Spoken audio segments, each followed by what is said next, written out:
అర్థం చేసుకొని దేవుణ్ణి మనం తెలుసుకున్నప్పుడే దేవుడు చెప్పిన మాటలు కూడా మనకు అర్థమవుతాయి. మరి ఈ సమాజంలో మన కంటికి కనిపిస్తున్న లేక మనతో ఉన్న మనుషులే మనకు అర్థం కారు. ఒక మనిషిని అర్థం చేసుకోవడమే చాలా కష్టమైనప్పుడు మరి కనిపించని దేవుణ్ణి ఎలా అర్థం చేసుకోగలం?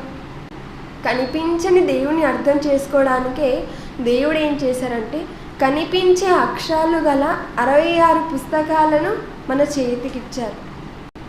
అలా మన చేతికి ఇచ్చినప్పుడు ఈ 66 పుస్తకాలలోని మాటలను మనం అర్థం చేసుకోవాలంటే దివారాత్రులు ధ్యానించి దేవుడు ఏమైతే చెప్పారో దాని భావం ఏంటో ఆ సందర్భం ఏంటో మనం పరిశీలనగా చదువుకోవాలి. ఇక మనం పాఠంలోనికి వెళ్ళి ఆలోచించినట్లయితే ముందుగా ఒక ఉదాహరణ చెప్పే 2 విషయాలు, అనగా అతను చెప్పవలసిన 2 విషయాలు ఏంటి అంటే, ముందుగా మనకు రోగం ఎందుకు వచ్చిందో చెప్పాలి. అతను చెప్పవలసిన మొదటి విషయం ఏంటంటే మనకు వచ్చిన రోగం ఎందుకు వచ్చిందో చెప్పాలి. అలా చెప్పిన తర్వాత ఆ వచ్చిన రోగం ఎలా పోతుంది, అనగా ఏ మందు వాడడం వలన ఎలా తగ్గుతుందో కూడా చెప్పాలి. ఇది వైద్యునికి ఉన్నటువంటి లక్షణం, అనగా వైద్యుడు చెప్పవలసినది. అంతేకాని ఒకవేళ వచ్చిన రోగం ఎలా వచ్చిందో చెప్పి పంపించేస్తే మరి వచ్చిన రోగం ఎలా తగ్గుతుంది? మందులు వాడకుండానే ఎలా రోగం పోతుంది? ఒకవేళ రోగానికి మందులు వ్రాసిస్తే చాలా, అది ఎలా వచ్చిందో ఎందుకు వచ్చిందో చెప్పకుండా ఉంటే సరిపోతుందా అంటే లేదు. కానీ చాలామంది వైద్యులు ఏం చేస్తారు, కేవలం వారికి ఉన్న రోగానికి మందులు వ్రాసిస్తారే తప్ప ఎందుకు వచ్చిందో ఎలా వచ్చిందో చెప్పరు. కారణం మరొకసారి వాళ్ళ దగ్గరికి రారు కనుక. కాబట్టి ఇక్కడ బైబిల్ దగ్గరికి కూడా మనం ఆలోచించామనుకోండి వచ్చి, అప్పుడు మనకు అర్థమయ్యాల్సిన విషయం ఏంటంటే మనం నిజం ఏంటో తెలుసుకున్నప్పుడు, మనము నేర్చుకున్న ఈ వాక్యాన్ని అనేక మందికి చెప్పబోతున్నప్పుడు మనం తెలుసుకోవాల్సిన విషయాలు కూడా 2 ఉన్నాయి. ఏంటి అన్నప్పుడు చాలామంది కూడా ఎలా భ్రమలో ఉంటారంటే మేము నేర్చుకున్నదే మాకు తెలిసిందే నిజం అనే భ్రమలో ఉంటారు. అలాంటి వారికి వారు అనుకున్నది అబద్ధం అని నిరూపించాలి. నిరూపించగలిగే తెలివితేటలు ముందు మనకు ఉండాలి. వారు అనుకుంటున్నది అబద్ధం అని నిజం చెప్పి రుజువుపరచాలి. అలానే ఏది నిజమో దాని నిజమని కూడా వారికి నిర్ధారించాలి. వారు నమ్ముతున్నది అబద్ధం అని మనం చెప్పామనుకోండి, ఇదిగో ఇలా కాదు ఇది నిజం ఇలానే నమ్మాలి అని చెప్పామనుకోండి, అప్పుడు వాళ్ళు ఏమంటారు, సరే నువ్వు అనుకున్నది నీకే నువ్వు, నేను అనుకున్నది నాకు నిజం అని ఇలాంటి మొండి వైఖరంలోనే ఉండిపోతూ ఉంటారు. అలాంటి వారికి కూడా నిజాన్ని నిజమని నిరూపించగలిగే ఆలోచన మనకు ఉండాలి. ఇక పాఠంలోనికి మనము రాగలిగితే చెరగా కొనిపోట అనగానే ఏంటి, దీని గురించినటువంటి సమాజంలో క్రైస్తవులకు కానీ బోధకులకు కానీ ఎలాంటి అవగాహన ఉంది, అసలు ఇంతకీ ఈ మాట బైబిల్లో ఉందా అని సందేహం కలిగినట్లయితే ముందుగా ఎఫెసీయులకు రాసిన పత్రిక 4వ అధ్యాయం 8వ వచనం. ఎఫెసీయులకు రాసిన పత్రిక 4వ అధ్యాయం 8వ వచనంలో, అందుచేత ఆయన ఆరోహణమైనప్పుడు చెరగా పట్టుకొని పోయి మనుషులకు ఈవులను అనుగ్రహించనని చెప్పబడి ఉన్నది. ఇక్కడ సందర్భం ఏంటండి, పౌలు గారు ఎవరికి రాస్తున్నారు, అన్యజనులలో నుండి క్రైస్తవులుగా మారినటువంటి ఈ ఎఫెసీలో ఉన్న సంఘపు వారికి రాస్తున్న పత్రిక. మరి ఈ పత్రికలో ఏం చెప్తున్నారు ఒకసారి మరలా చదివినట్లయితే, అందుచేత ఆయన ఆరోహణమైనప్పుడు చెరగా పట్టుకొని పోయి అంటున్నారు. అనగా ఇది మనకు అర్థం కావాలంటే ముందుగా చెరసాల అంటే ఏంటి, 4 గోడల మధ్య బంధించేది. చెర అనగా చెరసాల అని అనుకున్నప్పుడు చెరసాలను మరొక చెరసాల బంధించిందంట. మరి ఉదాహరణ ఈ సందర్భం మనకు అర్థం కావాలంటే మంచి ఉదాహరణ ఆలోచించామనుకోండి, ఏదైనా అడవిలో క్రూర మృగము కానీ సింహము కానీ ఇలాంటివి ఏవైనా క్రూర మృగాలు ఉన్నప్పుడు వాటిని ఏం చేస్తారు, మొదటిగా ఒక బోనులో అనగా చెర అనే దాంట్లో బంధిస్తారు. చెర అనగా బంధించేది కదా. మరి ఈ క్రూర మృగాన్ని చెరలో బంధించిన తర్వాత మరలా ఆ చెరని ఏం చేస్తారు, మరొక చెరలో బంధిస్తారు, మరొక బోనులో. అనగా ఒక సింహాన్ని బోనులో ఉంచిన తర్వాత ఆ బోనుని తీసుకొని వెళ్ళి పెద్ద బోనులో బంధిస్తారు. ఇది ఎంత వాస్తవం. అలా బంధించిన తర్వాత ఏం చేస్తారు, తీసుకొని వెళ్ళి జంతు ప్రదర్శనశాలలో విడిచిపెడతారు.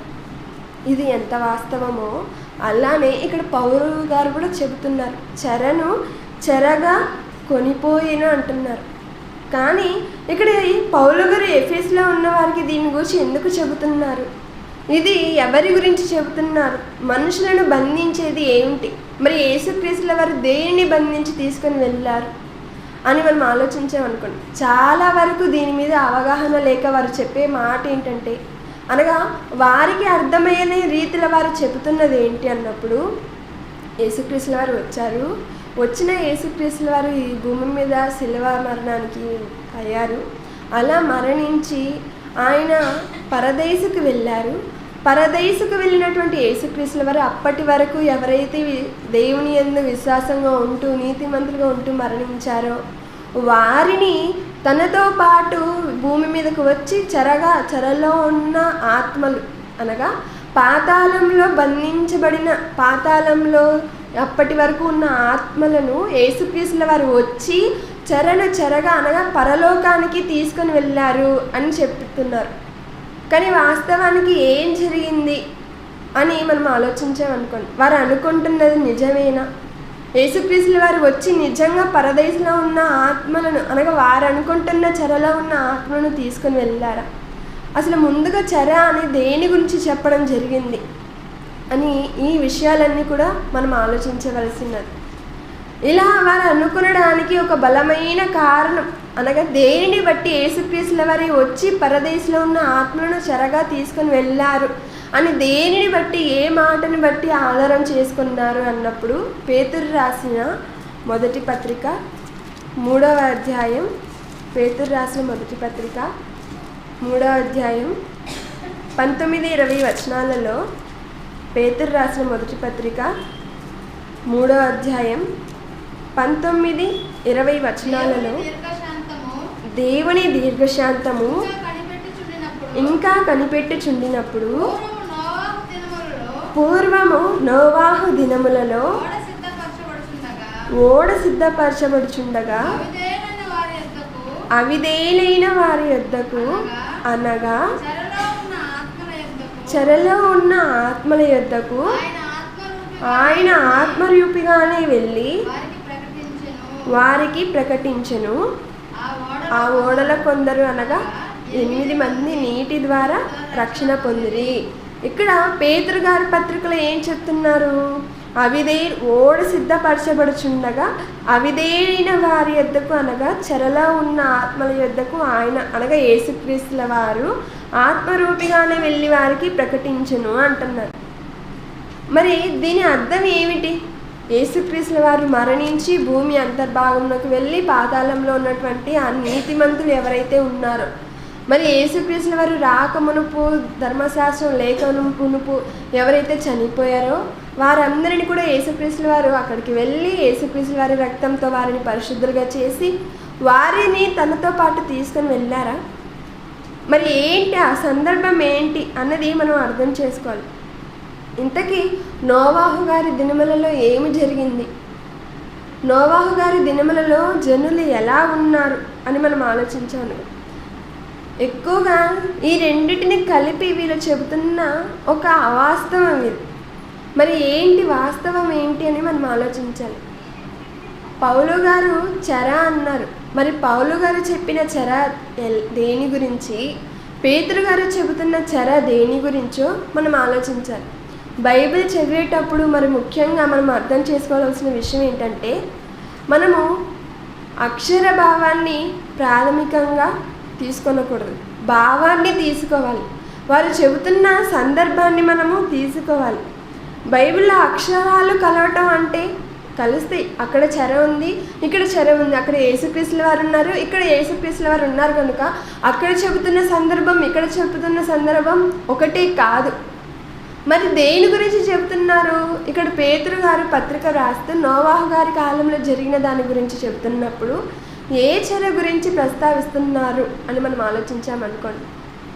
మరి నోవాహు గారి కాలంలో ఎలా ఉన్నారు ప్రజలు? తినుచు, త్రాగుచు, పెళ్లి చేసుకుంటూ, పెళ్లికిచ్చుచు ఇలా ఉన్నారే తప్ప నోవాహు గారు చెప్పిన మాటలు ఎవరైనా పట్టించుకున్నారా? లేదు. నోవాహు గారు ఓడ నిర్మించుకుంటూ ఒక పక్క సువార్త చేస్తున్నారు. జలప్రళయం రాబోతుంది, అందరూ ఓడలోనికి రండి అంటే అన్నప్పుడు వారు విన్నారా? లేదు, వినలేదు. అనగా అవిధేయతను చూపించరు. నోవాహు గారి మాటలకు విధేయత చూపించలేదు, అవిధేయులుగా మారారు. అలాంటి అవిధేయులైన వారిలో ఏముంది అన్నప్పుడు ఆత్మ అనేది ఉంటుంది కదా. అలాంటి వారి ఆత్మ అంతా కూడా ఎలా ఉండిపోయిందంటే పాపముతో ఉండిపోయింది. వారి ఆత్మ అంతా కూడా వారు ఎలా మారిపోయారు? అవిధేయులుగా మారిపోయారు, పాపులుగా మారిపోయారు. కనుకనే ఇక్కడ పేతురు గారి పత్రికలో ఏమన్నారు? అవిధేయులైన వారి యొద్దకు అనగా చెరలో ఉన్న ఆత్మల యొద్దకు అంటున్నారు. మరి వారు ఏ చెరలో ఉన్నారు? ఎక్కడ బంధింపబడ్డారు అని మనం ఆలోచిస్తే పాపం అనే దాంతో వారు బంధింపబడి ఉన్నారు. పాపం అనే చెరలో ఆనాడు బ్రతికి ఉన్నవారు, అనగా నోవాహు గారి కాలంలో బ్రతికున్న మనుషులు పాపం అనే చెరలో బంధింపబడి ఉన్నారు. కానీ నేడున్నటువంటి వారు ఎలా చెబుతున్నారు? ఈ మాటను బట్టి అవిధేయులైన వారు చెరలో, అనగా యేసుక్రీస్తుల వారు ఆత్మరూపిగా వెళ్ళారు, అనగా పరదేశంలో నరకంలో ఉన్న వారి యొద్దకు వెళ్ళారు అంటున్నారు. కానీ ఏంటి ఈ మాటను బట్టి మనం ఆలోచించినప్పుడు పేతురు గారు రాస్తూ చెర అంటున్నారు, పౌలు గారు రాస్తూ కూడా చెర అంటున్నారు. మరి పేతురు గారు చెబుతున్న సందర్భం ఏంటి?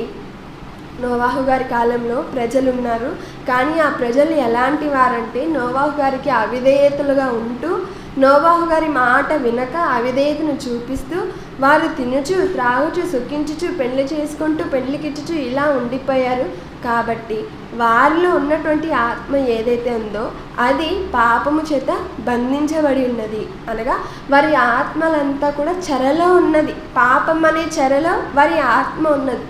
అలా పాపం అనే చెరలో వారి ఆత్మలు ఉన్నప్పుడు వారి యొద్దకు యేసుక్రీస్తుల వారు ఆత్మరూపిగా వెళ్ళి సువార్త ప్రకటించారంట. మరి ఇది ఎలా సాధ్యమైంది అన్నప్పుడు, మరి యేసుక్రీస్తుల వారు అనగా ఎవరు? యోహాను సువార్త 1వ అధ్యాయం 14వ వచనంలో ఉంటారు. ఏమని? ఆయన శరీరాన్ని ధరించుకొని, ఇది యోహాను సువార్త 1వ అధ్యాయం 1వ వచనంలో ఏమని చెప్పారు? ఆదియందు వాక్యం ఉండెను, వాక్యము దేవుని యొద్ద ఉండెను, వాక్యము దేవుడై ఉండెను అన్నారు. అలానే ఆ వాక్యము ఎవరో కాదు, ఆ వాక్యము శరీరధారి అయి కృపా సత్య సంపూర్ణుడిగా మన మధ్య నివసించును. అనగా వాక్యం అనగా ఎవరు? యేసుక్రీస్తుల వారు. ఇప్పుడు నోవాహు గారు సువార్త ప్రకటిస్తున్నారు అన్నప్పుడు వారి ఆత్మల యొద్దకు వెళ్ళింది ఎవరు? వాక్య రూపకంగా యేసుక్రీస్తుల వారే వెళ్ళారు. మరొక మాట మనం చూసినట్లయితే ఎఫెసీయులకు రాసిన పత్రిక 2వ అధ్యాయం 14వ వచనం. మరి పౌలు గారు చెప్పారు కదా, చెరగా కొనిపోయారు, ఆయన ఆరోహణం అయినప్పుడు చెరగా కొనిపోయారని. మరి ఏంటి ఆ మాటలో ఉన్నటువంటి అర్థం ఏంటి అని మనం ఆలోచించినప్పుడు ఎఫెసీయులకు రాసిన పత్రిక 2వ అధ్యాయం 14వ వచనంలో ఆయన మన సమాధానమై ఉండి మీకును మాకును ఉండిన ద్వేషమును, అనగా విధి రూపకమైన ఆజ్ఞలు గల ధర్మశాస్త్రమును తన శరీరమందు కొట్టివేయుట చేత మధ్య గోడను పడగొట్టి మన ఉభయములను ఏకము చేసెను. మరి ఇక్కడ పేతురు గారి కాలంలో ఆయన ఆ పత్రిక రాస్తూ ఏమన్నారు? నోవాహు గారి కాలంలో అవిధేయులైన ఆత్మ చెరగా ఉందంట. అనగా చెర అంటే మనకి ఏం అర్థం అవ్వాలి అంటే, చెర అనగా కేవలం చెరసాలని కాదు, మనలను ఏదైతే బంధిస్తుందో. ఇప్పుడు ఆత్మను పాపం అనేది బంధించింది. అలానే చాలామందికి చెబుతుంటారు, అరే వీడు త్రాగుడికి అలవాటు అయిపోయాడు, ధూమపానానికి బానిస అయిపోయాడు, మద్యపానానికి బానిస అయిపోయాడు, అందులో నుంచి బయటికి రాలేకపోతున్నాడు అని. అంటే మనిషిని త్రాగుడు అనేది చెర చేసింది, చెరగా పట్టుకుంది. అలానే ఈ లోకంలో ఉన్న సుఖాలను అనుభవించడానికి చెరగా కొనిపోయింది. అలానే ఇక్కడ ఆ కాలంలో దేవుని మాటలను వినకుండా వారి ఇష్టంగా బ్రతుకుటకు వారిని చెరగా తీసుకొని పోయింది. మరి పౌలు గారు ఈ చెర దేని గురించి చెప్పారు? పేతురు గారు వ్రాసిన పత్రికలో చెర అనగా పాపం అనే చెర. ఇక పౌలు గారి దగ్గరికి మనం రాగలిగితే ఆయన ఆరోహణమైనప్పుడు చెరను చెరగా పట్టుకొని పోయినన్నారు. మరి ఇది ఏంటి? ఆ చెరను చెరగా ఎలా పట్టుకొని పోయారని మనం ఆలోచించినప్పుడు ఇక్కడ చెబుతూ ఆయన మన సమాధానమై ఉండి మీకును మాకును మధ్య ఉండిన ద్వేషమును అనగా విధిరూపకమైన ఆజ్ఞలు గల ధర్మశాస్త్రమును తన శరీరమందు కొట్టివేయట చేత మధ్య గోడను పడగొట్టి మన ఉభయములను ఏకము చేసెను. అనగా చెరను చెరగా కొనిపోవుట అంటే ఏమిటో బైబిల్లోనికి వెళ్ళి మనం ఆలోచిస్తే పౌలు గారు చెబుతున్నారు ఏమని? ఇశ్రాయేలీలకు అన్యులకు మధ్య అడ్డుగోడగా ఉన్న ధర్మశాస్త్రాన్ని యేసుక్రీస్తుల వారు వచ్చి పడగొట్టారంట. మరి ఇంతకీ ధర్మశాస్త్రం అంటే ఏంటి? ధర్మశాస్త్రం అంటే ఏంటి? మరి ఆనాడు ఇశ్రాయేలీయులను 430 సంవత్సరాలు బానిసత్వంగా ఐగుప్తు దేశంలో ఉంటున్నప్పుడు వారి మొర దేవుడు వినినప్పుడు వారిని కనికరించి వారిని మోషే నాయకత్వంలో ఈ కానాను దేశానికి నడిపించాలి అనుకొని వారిని ప్రయాణానికి సిద్ధం చేస్తారు.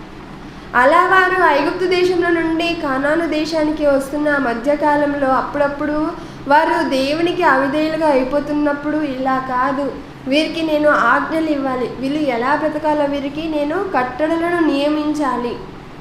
ఎందుకు అంటే ఐగుప్తు దేశంలో వీరు ఎవరి దగ్గర అయితే వీరు సహవాసం చేశారో వారు ఎలాగైతే విగ్రహారాధనలు అలా బలులు పశువులు ఇలా అనుకుంటున్నారో వారిలా వీరు మారిపోతారేమో అని వారికి దూరంగా వారిలో ఉండకుండా వారి సహవాసం వీరికి రాకుండా దేవునితో సహవాసం ఉండడానికి దేవుడు ఏం చేశారంటే మోషే గారికి ఆజ్ఞలను విధిరూపకంగా ఇవ్వడం జరిగింది. మొట్టమొదటిసారిగా ఆజ్ఞలను దేవుడు రాయించి ఇచ్చారు. మరి ఇచ్చిన ఈ ధర్మశాస్త్రము ఎలా ఉంది? మరి ఇది ఎంతటి ప్రమాదానికి గురి చేసిందో మనం ఆలోచించినట్లయితే గలతీయులకు రాసిన పత్రిక 3వ అధ్యాయం గలతీయులకు రాసిన పత్రిక 3వ అధ్యాయం 10-11 వచనాలలో మరి ధర్మశాస్త్రం ఎందుకు ఇచ్చారు అన్నాడు? దేవునిలో ఉండాలని భక్తిగా పెరగాలని కదా. మరి వాళ్ళు ఏం చేశారు? ధర్మశాస్త్రాన్ని గైకొనలేక మరింత పాపలుగా మారిపోయారు. అలా మారిపోయిన తర్వాత వారికి జరిగినది ఏంటో మనం చూసినట్లయితే గలతీయులకు రాసిన పత్రిక 3వ అధ్యాయం 10-11 వచనాలలో ధర్మశాస్త్రము విధించిన క్రియలకు సంబంధులందరూ శాపమునకు లోనై ఉన్నారు. ఎందుకనగా ధర్మశాస్త్ర గ్రంథమందు వ్రాయబడి ఉన్న విధులన్నీ చేయుటకు నిలకడగా ఉండని ప్రతి వాడును శాపగ్రస్తుడే అని వ్రాయబడి ఉన్నది. ధర్మశాస్త్రము చేత ఎవడను దేవుని ఎదుట నీతిమంతుడని తీర్చబడడు సంగతి స్పష్టమే. అంటే ఇక్కడ మనకు అర్థమవలసిన విషయం ఏంటి? ధర్మశాస్త్రంలో ప్రతిదీ పాటించాలంట. అలా పాటించిన ప్రతివాడు ఏమైపోతాడట? శాపగ్రస్తుడు అయిపోతాడంట. మరి ఒక్కరైనా పాటించగలిగారంటే ఒక్కరు కూడా పాటించలేకపోయారు. మరి ఇచ్చింది ఎందుకు? పాటించాలని కదా. మరి ఎవరైనా పాటించగలిగారా? లేదు. ధర్మశాస్త్రంలో ఉన్న రూల్ ఏంటంటే ఒక 10 ఆజ్ఞలు ఉన్నాయనుకోండి. ఇప్పుడు ఆ 10 ఆజ్ఞలలో 9 నెరవేర్చి 1 నెరవేర్చలేకపోయినా 10 నెరవేర్చనట్టే. అనగా నేను 99 చేశాను, 99లో నేను దేవునికి భక్తిపరునిగా బ్రతుకుతున్నాను, దేవుడు చెప్పిన ప్రతిదీ చేస్తున్నాను, కానీ ఆ ఒక్కటి నా వల్ల కాదు అని అనుకున్నాం అనుకోండి, ఆ ఒక్కదాన్ని బట్టే 99 చేసినా చేయనట్టే. ఇది మనకు బాగా అర్థం అవ్వాలంటే మరి కొన్ని సంవత్సరాల క్రితం 10వ తరగతిలో పరీక్షలు పెట్టేవారు. ఎలా పెట్టేవారంటే అన్ని సబ్జెక్ట్స్లో ఏ ఒక్క సబ్జెక్టు పోయినా మరలా అన్ని సబ్జెక్ట్స్ రాయాలి. మరి ఇప్పుడు ఏదైనా ఏ సబ్జెక్ట్ పోతే ఆ సబ్జెక్టే రాయొచ్చు డబ్బులు కట్టి. కానీ ముందు ఎలా ఉండేది? ఒక్క సబ్జెక్టు పోయినా అన్ని సబ్జెక్టులు రాయాలి. అలానే ధర్మశాస్త్రంలో కూడా ఒక్క ఆజ్ఞ పాటించకపోయినా అన్నిటినీ పాటించినట్టే. కాబట్టి వాళ్ళకి ఏం చేసేది, శిక్ష ఎక్కువగా, వాళ్ళు పాపులుగా మారిపోవడానికి ఛాన్స్ ఎక్కువ ఉండేది. మరింత పాపులుగా వారు మారిపోయారు. కానీ దేవుడు ధర్మశాస్త్రాన్ని ఎందుకు ఇచ్చారు? పాపం చేయమని ఇచ్చారా? కాదు. మరి ఎందుకు ఇచ్చారు అని మనం ఒకసారి ఆలోచించినట్లయితే గలతీయులకు రాసిన పత్రిక 3వ అధ్యాయం 23వ వచనం. గలతీయులకు రాసిన పత్రిక 3వ అధ్యాయం 23వ వచనంలో, విశ్వాసము వెల్లడి కాక మునుపు ఇక ముందుకు బయలుపరచబడబో విశ్వాసము అవలంబింపవలసిన వారముగా చెరలో ఉంచబడినట్లు మనము ధర్మశాస్త్రమునకు లోనైన వారమైతిమి. ధర్మశాస్త్రాన్ని దేంతో పోలుస్తున్నారండి? దేవుడిచ్చిన ధర్మశాస్త్రించలేకపోవట చేత మరింత పాపులుగా వారు మారిపోయారు. బంధించింది అంటున్నారు. పేతురు గారేమో పాపం అనే చెర గురించి చెబుతుంటే, పౌలు గారు ధర్మశాస్త్రం అనే చెర గురించి చెబుతున్నారు. మరింత స్పష్టంగా మనకు అర్థం కావాలంటే యాకోబు రాసిన పత్రిక 2వ అధ్యాయం 10వ వచనం. యాకోబు రాసిన పత్రిక 2వ అధ్యాయం 10వ వచనంలో మనం ఆలోచించినప్పుడు, ఎవడైనా ధర్మశాస్త్రం అంతే గైకొని ఒక్క ఆజ్ఞ విషయంలో తప్పిపోయిన ఎడల ఆజ్ఞలన్నిటి విషయంలో అపరాధి అగును. చూసారా, వాళ్ళు ఎంత బాధపడాలి. ఏంటి, నేను 99 చేశాను కదా, ఒక్కటి చేయకపోయినా పనిష్మెంటా అంటే పనిష్మెంటే. మరి ఆనాడు అన్యజనులు ఇశ్రాయేలీయులకేమో ధర్మశాస్త్రాన్ని ఇచ్చారు. ధర్మశాస్త్రాన్ని ఇచ్చి వారిని బంధించారు. వారు పాపం చేయకూడదు అని వారిని ధర్మశాస్త్రం అనగా దేవుని మాటలు వారికి ఇచ్చినట్లుగా. కానీ వారు పాటించారా అంటే పాటించలేక మరింత పాపులైపోయారు. మరి ఇప్పుడు అన్యజనుల పరిస్థితి ఏంటి? వారు దేవునిలోకి రావాలంటే ఆజ్ఞలను పాటించాలి. అన్యజనులకును ఇశ్రాయేలీయులకును మధ్య అడ్డుగోడగా ఏది ఉందంటే ధర్మశాస్త్రం ఉందంట. మరి ధర్మశాస్త్రంగా ఉన్న ఈ చెరను తీసివేయాలంటే కారణం ఏంటి? మరి పాపం అనే చెర తొలగాలి అంటే యేసుక్రీస్తుల వారు వచ్చారు, మరణించారు, తన శిలువ ద్వారా మనకు పాపక్షమాపణ కలుగజేశారు, ఆ చెర నుండి విడిపించారు. మరి ధర్మశాస్త్రం అనే చెర నుంచి ఎవరు విడిపించగలరు?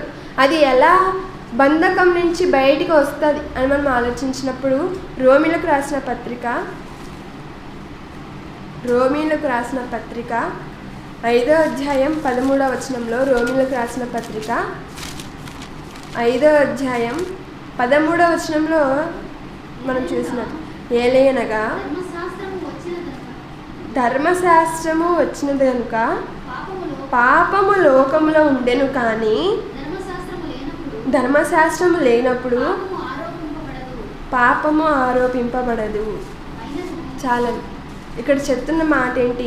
ధర్మశాస్త్రం వచ్చింది కనుక పాపము లోకములో ఉండెను. ధర్మశాస్త్రం వచ్చింది కనుకనే వారు పాటించలేక పాపులైపోయారు. కాబట్టి ఇప్పుడు ఆ ధర్మశాస్త్రం లేనప్పుడు వాళ్ళు ఏం చేసినా లెక్కకు రాదు. కానీ ధర్మశాస్త్రం వచ్చిన తర్వాతనే వారు పాపులుగా మారిపోయారు.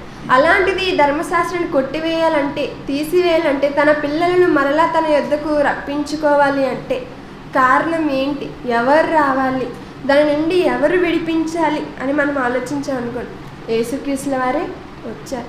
యేసుక్రీస్తుల వారు వచ్చి ఏం చేశారన్నప్పుడు, ఈ ధర్మశాస్త్రాన్ని ఏదైతే వీరిని బంధించిందో, ఇశ్రాయేలీయులకును అన్యజనులకును మధ్య గోడగా ఏదైతే ఉందో దానిని ఆయన తన జీవితంలో నెరవేర్చారు.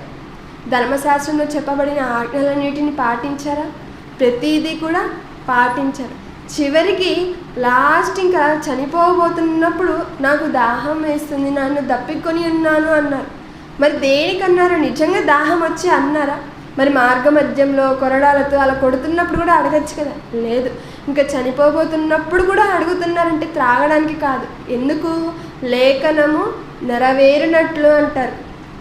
అనగా ఈ ధర్మశాస్త్రంలో ఏదైతే ఉందో, లేఖనాలలో ఏవైతే చెప్పబడి ఉందో ప్రతిదీ కూడా యేసుక్రీస్తు వారు నెరవేర్చారా అంటే నెరవేర్చారు. అలా నెరవేర్చిన తర్వాతనే ఈ ధర్మశాస్త్రం అనే బంధకం నుంచి ప్రజలను విడిపింపడం జరిగింది. ఏంటి? ధర్మశాస్త్రాన్ని యేసుక్రీస్తుల వారు తీసివేశారా, బంధించేశారా అన్నప్పుడు బంధించరు. ఒక మాట మనం చూసినట్లయితే కొరింథీయులకు రాసిన మొదటి పత్రిక 15వ అధ్యాయం కొరింథీయులకు రాసిన మొదటి పత్రిక 15వ అధ్యాయం. కొరింథీయులకు రాసిన మొదటి పత్రిక 15వ అధ్యాయం 55-56 వచనాలలో కొరింథీయులకు రాసిన ఓ మరణమా నీ విజయం ఎక్కడా, ఓ మరణమా నీ ముల్లెక్కడా. మరణపు ముళ్ళు పాపం, పాపమునకున్న బలం ధర్మశాస్త్రమే. ఏంటండి పాపానికున్న బలం ఏదంట? ధర్మశాస్త్రమే. మరి పాపాన్ని తొలగించాలంటే, పాపం లేకుండా చేయాలంటే ముందు ఏం చేయాలి? ధర్మశాస్త్రాన్ని తీయాలి. ధర్మశాస్త్రం తీయాలి అంటే ఆషామాష కాదు. మరి దాన్ని నెరవేరిస్తేనే అది కొట్టివేయబడుతుంది. మరి దాన్ని నెరవేయాలి అంటే యేసుక్రీస్తుల వారే రావాలి. అలా వచ్చినటువంటి వారు యేసుక్రీస్తుల వారు ఏం చేశారంటే ఈ ధర్మశాస్త్రాన్ని బంధించారు. మనిషికి మరణం ఎందుకు వస్తుంది? పాపం చేయడం వలన మరణం వస్తుంది. మరి పాపం చేయకుండా ఉండాలి అంటే ఏం చేయాలి? దేవుని మాటలు వినాలి, దేవుని మాటలు చెప్పున బ్రతకాలి. ఇక్కడ అదే అంటున్నారు, ఓ మరణమా నీ విజయం ఎక్కడా, ఓ మరణమా నీ ముల్లెక్కడా. మరణపు ముళ్ళు పాపము. మరణించాలంటే పాపమే కారణం. కానీ పాపమునకున్న బలం ఏంటి? పాపం చేయాలంటే పాపానికున్న బలం ధర్మశాస్త్రం. అందుకే అందరినీ బంధిస్తున్న ఈ ధర్మశాస్త్రాన్ని యేసుక్రీస్తుల వారు ఏం చేశారు? తన శిలువ యాగము చేత ఈ ధర్మశాస్త్రాన్ని బంధించేశారు, దాన్ని కొట్టివేశారు. గలతీయులకు రాసిన పత్రిక 5వ అధ్యాయం 1వ వచనం. మరి కొట్టివేశారా?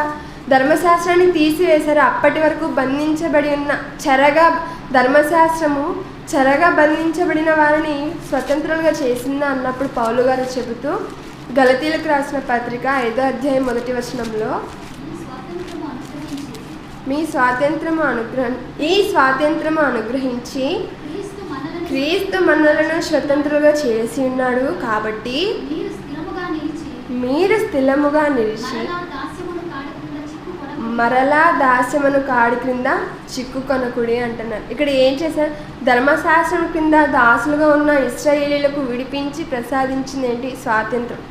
మరి ఈ స్వాతంత్రం ఇచ్చిన తర్వాత కూడా యేసుక్రీస్తుల వారు ఒక మాట అన్నారు. ఏమని? హెబ్రీలకు రాసిన పత్రిక 8వ అధ్యాయం 13వ వచనం. హెబ్రీలకు రాసిన పత్రిక 8వ అధ్యాయం 13వ వచనంలో ఆయన క్రొత్త నిబంధన అని చెప్పుట చేత మొదటిది పాతదిగా చేసి ఉన్నాడు. ఏది పాతగిల్లి ఉడిగిపోవునో అది అదృశ్యమగుటకు సిద్ధముగా ఉన్నది. ఆయన క్రొత్త నిబంధన అని చెప్పుట చేత పాతది ఏమైందంట అండి? ఉడిగిపోతుందంట. ఏది అలా ఉడిగిపోతుందో అది ఏమవుతుంది? అదృశ్యమవుతుంది, కనిపించకుండా పోతుంది అంటున్నారు. మరి మొట్టమొదటిగా పౌలు గారు ఎఫెసీలకు రాసిన పత్రికలో చెప్పారు కదా, ఏమని? ఇదిగో ఆయన ఆరోహణమైనప్పుడు చెరగా పట్టుకొని పోయి మనుషులకు ఈవులను అనుగ్రహించును అన్నారు. ఈవులు అనగా ఏంటి? ఆశీర్వాదం అని లేక అదృష్టం అని ఇలా కూడా అనుకుంటుంటారు. ఈవి అనగా ఆశీర్వాదాలు. మరి ఎలాంటి ఆశీర్వాదాలు ఇచ్చారు? దేనిని చెరగా పట్టుకొని పోయారు? యేసుక్రీస్తుల వారు ఈ ధర్మశాస్త్రం అనే దాన్ని చెరగా పట్టుకొని పోయి ఈవులను అనుగ్రహించారంట. మరి ఎలాంటి ఆశీర్వాదాలు ఇచ్చారు? ఎలాంటి అదృష్టాన్ని కలిగించారు? మనకి ఎలాంటి కానుకను ఇచ్చారు అన్నప్పుడు మనకి ధర్మశాస్త్రం లేదు కదా. మనకు ధర్మశాస్త్రము పాటించవలసిన అవసరం ఉందా? లేదు. మరి అది లేనప్పుడు మనం ఎంత అదృష్టవంతులుగా భావించాలి? మరి ఆనాడు వారు ధర్మశాస్త్రాన్ని పాటించలేకపోయే కదా పాపంలోనే ఉండిపోయారు. మరి ఈనాడు ధర్మశాస్త్రాన్ని కొట్టివేసి మనకంటూ ఒక క్రొత్త నిబంధనని ఇచ్చి మనల్ని స్వతంత్రులుగా చేసినప్పుడు మనం ఏం చేయాలి? దేవుడు ఇచ్చిన ఆ స్వాతంత్రాన్ని ఉపయోగించుకొని దేవుని కొరకు మనం బ్రతికేవారిగా ఉండాలి. అదే చెప్తున్నారు ఇక్కడ. ఏమని? ఆయన క్రొత్త నిబంధన అని చెప్పుట చేత మొదటి పాతదిగా చేసి ఉన్నాడు. ఏది పాతగిల్లి ఉడిగిపోవునా అది అదృశ్యమవుతుంది. ఒకానొక రోజున అది అదృశ్యమైపోతుంది అంటున్నారు. చివరిగా ఒక మాట మనం చూసినట్లయితే యోహాను సువార్త 3వ అధ్యాయం 13వ వచనం. యోహాను సువార్త 3వ అధ్యాయం 13వ వచనంలో వారు చెప్పారు కదా, ఏమని బైబిల్ని సరిగా అర్థం చేసుకున్న వారు, బైబిల్ని అపార్థం చేసుకున్న వారు చెప్పారు ఏమని, చెరని చెరగా కొనిపోవటం అనగా యేసుక్రీస్తుల వారు వచ్చి పరదేశంలో ఉన్న వారిని పరలోకానికి తీసుకొని వెళ్ళారు అని. మరి నిజమా అని ఇక్కడ మనం ఆలోచించినట్లయితే బైబిల్ ముందుకు వచ్చి యోహాను సువార్త 3వ అధ్యాయం 13వ వచనంలో, మరియు పరలోకము నుండి దిగి వచ్చిన వాడే అనగా పరలోకంలో నుండి వచ్చు మనుష్య కుమారుడే తప్ప పరలోకానికి ఎక్కిపోయిన వాడెవడను లేడు. ఇక్కడ ఏం చెప్తున్నారని, పరలోకం నుండి యేసుక్రీస్తుల వారు ఒకరే కదా వచ్చింది, యేసుక్రీస్తుల వారు తప్ప మరి ఎవరు కూడా మరలా పరలోకానికి వెళ్ళలేదు అనగా, ఆయనతో పాటు ఇంతకుముందు పరదేశంలో ఉన్నవారు కూడా పరలోకానికి వెళ్ళారా అంటే వెళ్ళలేదు. మరి చెరను చెరగా కొనిపోవట అనగానే ఏంటంటే, చెరను అనగా ధర్మశాస్త్రం కదా, ఈ ధర్మశాస్త్రం అనే ఈ చెరను యేసుక్రీస్తుల వారు బంధించారు. ఎలా బంధించారు, ఎలా దానిని కొట్టివేశారు అన్నప్పుడు, తాను ఈ ఇశ్రాయేలీయులు చేసిన ఈ పాపాలు, ఈ అతిక్రమాలు, మానవులందరి కొరకు కూడా ఆయన, ఏ పాపం లేని ఆయన మరణించారు, ఆయన సిలువ ఎక్కారు. కాబట్టి ధర్మశాస్త్రం అనే చెరను యేసుక్రీస్తు వారు తన సిలువ మరణం చేత చెరగా కొనిపోబడ్డారు. అంతేకాని ధర్మశాస్త్రం ఇప్పుడు పాటించవలసిన అవసరం లేదు. ధర్మశాస్త్రం పాటించాలి, దశమ భాగాలు ఇవ్వాలి, ఇలాంటి చెప్పే ఈ అక్రమమైన మాటలు చెప్పే వారందరికీ కూడా మనము దూరంగా ఉండాలి అని తెలియజేసుకుంటూ ఈ నా మాటలను ముగిస్తున్నాను. అందరూ కళ్ళు మూసుకున్నట్లయితే ప్రార్థించుకుందాం. పరలోకంలో ఉన్న మా కన్న తండ్రి, ఇప్పటి వరకు మీ మాటలు మేము నేర్చుకొని ఉండగా, ఏ మాటలైతే మేము నేర్చుకొని ఉన్నామో వాటిని విని విడిచిపెట్టేవారుగా ఉండక, వాటిని మా హృదయాల్లో భద్రపరుచుకొని వాటి ప్రకారం జీవించి